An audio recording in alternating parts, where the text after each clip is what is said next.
आइए शेयर बाज़ार की बात करते हैं। और शेयर बाज़ार के अंदर हम अंग्रेजी में कहते हैं that markets always climb the wall of worry. और पिछले 2 हफ्तों या 2.5 हफ्तों में शेयर बाज़ार ने हर बड़ी वरी, कंसर्न या इकोनॉमिक रियलिटी को इग्नोर करा है। तो कब तक मार्केट इस वॉल ऑफ वरी को क्लाइम करता रहेगा? मार्केट, जैसा हम कहते हैं, हमेशा फ्यूचर कैप्चर करता है। तो will the future be bright then the present? और इतने मूविंग पार्ट्स अचानक क्यों आ रहे हैं? यूएस बॉन्ड यील्ड्स बढ़ रही हैं, जर्मन बॉन्ड बढ़ रहा है, क्रूड के अंदर तेज़ी है, युद्ध ख़त्म नहीं हो रहा है, मगर फिर भी शेयर बाज़ार गिरने के बाद वापस उसी जगह पर आ चुके हैं जहाँ पर युद्ध के पहले थे। ऐसा क्यों हो रहा है और इससे हमें क्या समझना चाहिए? इस चर्चा को आगे बढ़ाते हैं। हमारे साथ अमीषा जी हैं और अजय बग्गा। अमीषा, अजय, आपका ईटी नाउ स्वदेश पे बहुत बहुत स्वागत है। अमीषा जी, मैं आपसे शुरू करता हूँ। Ladies first.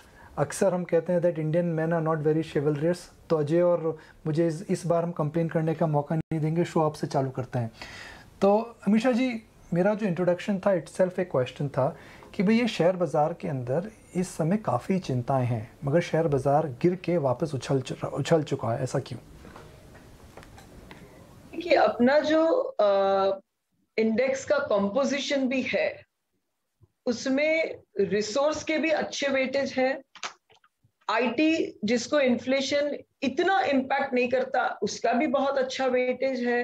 तो आपको जितना डीप डाउन वरीज है वो निफ्टी में पूरा रिफ्लेक्ट नहीं हो सकता।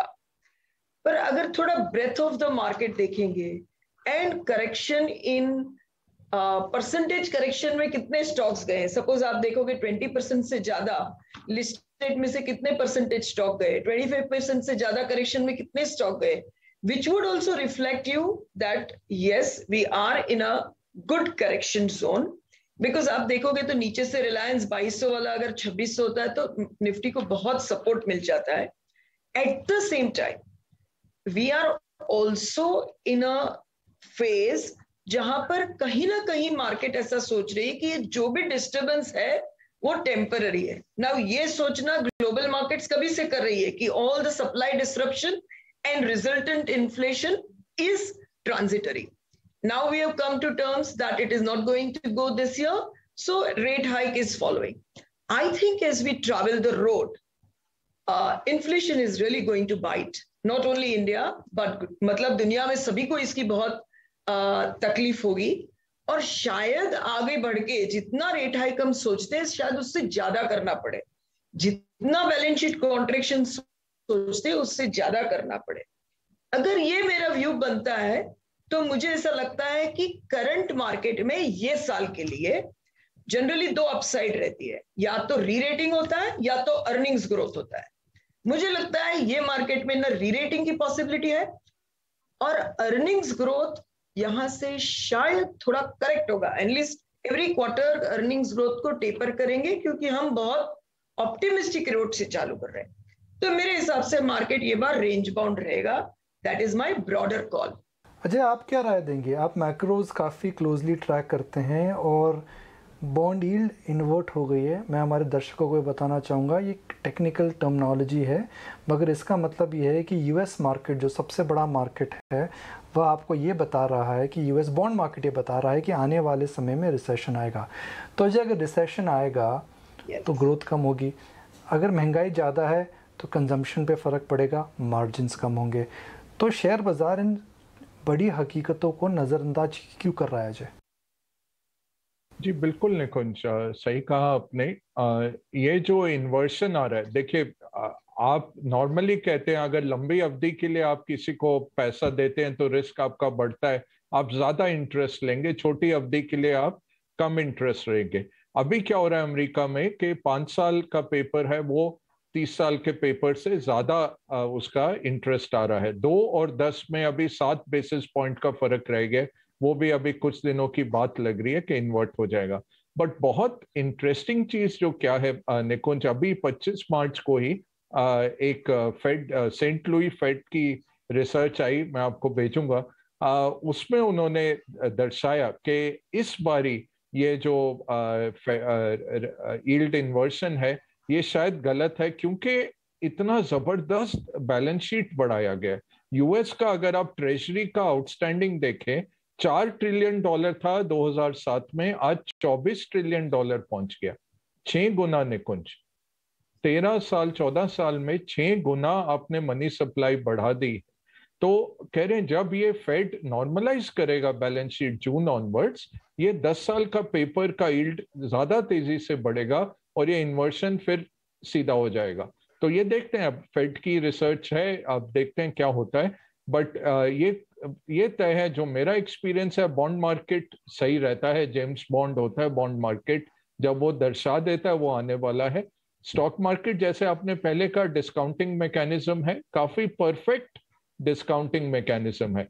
तो अभी स्टॉक मार्केट क्यों ऊपर है, या आज देखिए यूरोपीय बाजार जंग से पहले के लेवल्स पे आ गए। 24 फरवरी से के लेवल पे डैक्स क्रॉस हो गया, भारत तो क्रॉस हो ही चुका है। ये सब क्यों हो रहा है? मार्केट क्या देख रहा है?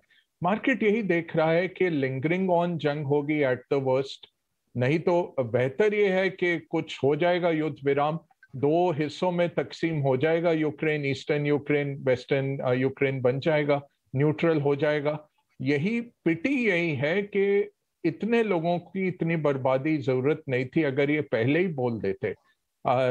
जो रशिया मांग रहा था पिछले अक्टूबर ऑनवर्ड से कि आप न्यूट्रल रहिए, नेटो नहीं ज्वाइन करिए, इनको सबने उकसा दिया और फिर इनके साथ कोई खड़ा नहीं हुआ और दोनों तरफ ही हुआ है डैमेज। भारत ने बहुत अच्छा इसमें अपना स्ट्रैटेजिक प्ले जो है, जयशंकर ने बहुत जबरदस्त फॉरेन पॉलिसी जो एनएनसीएट की भारत इसमें से विनर निकल के आया है, कहूँगा। देखिए, एक सिंपल बात है, यूएस की बैलेंस शीट बड़ी है, अगर ब्याज दर बढ़ेंगी तो सबसे बड़ी समस्या यूएस गवर्नमेंट को आएगी, बिकॉज उनको ब्याज ज़्यादा चुकाना पड़ेगा। अब मैक्रो से वापस आते हैं तो एक बात शेयर बाज़ार की करते हैं।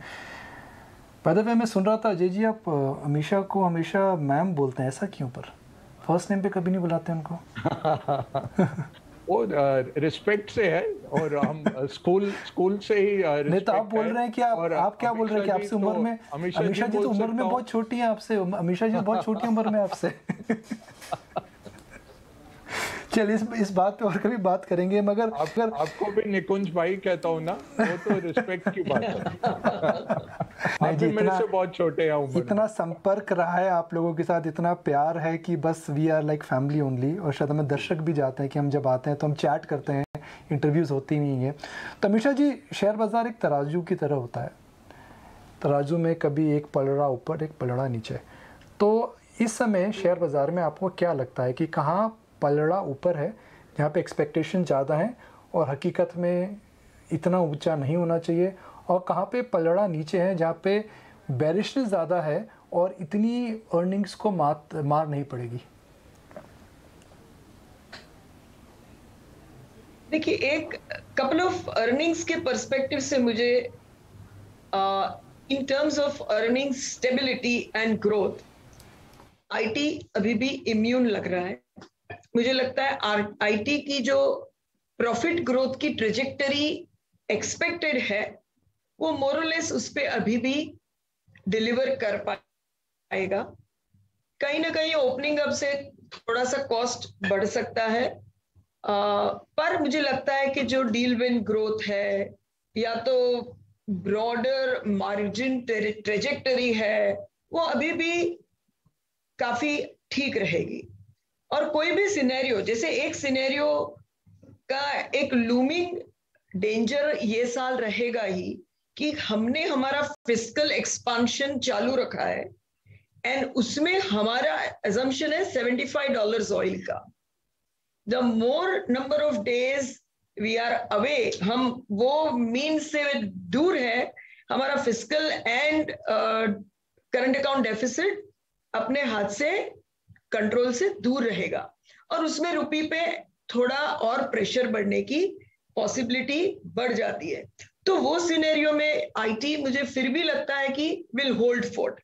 आईटी में एक ही है, री रेटिंग इतना हो चुका है कि थोड़ा डी रेटिंग भी अर्निंग्स ग्रोथ को अप्रिसिएशन से दूर कर सकता है, बट फिर भी I think that's a good place. Secondly, मुझे लगता है कि जैसे हर एक ऐसे माहौल में हम जो price insensitive, less sensitive product है, बिजनेसेस है, उसमें जाना चाहते हैं कि जब कॉस्ट पुश से प्राइस बढ़े तो डिमांड घट ना जाए। ऐसा एक मुझे लगता है Bharti is very well placed, because कुछ भी हो जाए हम इतने एडिक्ट हैं कि डेटा कंजम्पशन कम भी नहीं होगा, डेटा कंजम्पशन ग्रोथ भी कम नहीं होगा। एंड जिस तरह से इंडस्ट्री में कंसोलिडेशन हमने देखा कि एक प्राइस हाइक आया तो नेक्स्ट ईयर और एक प्राइस हाइक आने का चांसेस बहुत अच्छा है। तो दिस वंस अगेन 5-7 साल के पेन के बाद ये सेक्टर वहां खड़ा है जहां पर 5 से 7 साल का growth, both volume and price growth आने की बहुत अच्छी पॉसिबिलिटीज है। काफ़ी अच्छी बातें बताएं अमीषा जी। अजय जी, मैं प्रीव्यू पे देख रहा था कि जब अमीषा जी जवाब दे रही थी कि उन्हें शेयर बाजार में अच्छा खराब क्या लग रहा, आप एकदम चुप थे। तो I you in agreement with Amisha ji that she likes IT, she likes bank, और आप चुप इसलिए थे because you are in disagreement? नहीं, मैं तो सिर हिला रहा था, बिल्कुल एग्री कर रहा था। तो IT और बैंक दोनों अच्छे लगते हैं आपको? नहीं, फाइनेंशियल्स क्यों नीचे गए निकुंज भाई? फाइनेंशियल्स का मेन कारण है FI का सेलिंग, क्योंकि आप अगर 30-35% आप मार्केट के हैं, जब वो बेचने आते हैं पहले यही बेचते हैं और इम्पैक्ट कॉस्ट नहीं है, आसानी से पैसा निकालने देते हैं, हम लोग बंद नहीं करते दरवाजे जैसे रशिया कर देता है या इवन कोरिया कर देता है, हम हर वक्त अलाउ करते हैं लोगों को पैसा निकालना। तो बैंक्स तो आएंगे, लौट के आएंगे। और इन्फ्लेशन के तौर पे भी देखिए क्या चलता है इन्फ्लेशनरी टाइम्स में। फाइनेंशियल्स, मटेरियल्स, मेटल्स, इंडस्ट्रियल्स अच्छा करते हैं, रियल एस्टेट चढ़ता है, रीट्स अच्छा करते हैं क्योंकि रेंटल्स आपके बढ़ते हैं तो रीट्स की यील्ड्स बढ़ जाती हैं, रीट्स नॉर्मली अच्छा करने लग जाते हैं। और यहाँ पे साथ में भारत में आपको तो पता ही, IT मुझे हर वक्त ही एवरग्रीन पसंद है क्योंकि बहुत क्लोजली वॉच किया है IT को और ग्रो करते हुए देखा है। इन कंपनीज को हम पब्लिक लेके गए हैं, जब अनलिस्टेड भी थे ये कंपनीज तब भी इनको मिलते थे, और फिर इनके प्रोमोटर्स के पैसे भी मैनेज किए हैं। तो बहुत पर्दे के पीछे से देखा है कि कितना अच्छा गवर्नेंस है। सत्यम को छोड़ के एक आध केस जरूर होंगे ऐसे which can disprove the thesis, but भारतीय IT अगर आप देखें और एक्सेंच्योर के जिस तरह नतीजे आए निकुंज भाई, that gives you a lot of confidence. तो मुझे लगता है अब अगले 8-10 दिन running into the earnings IT चढ़ेगा और उसके बाद आप थोड़ा री रेटिंग देख सकते हैं।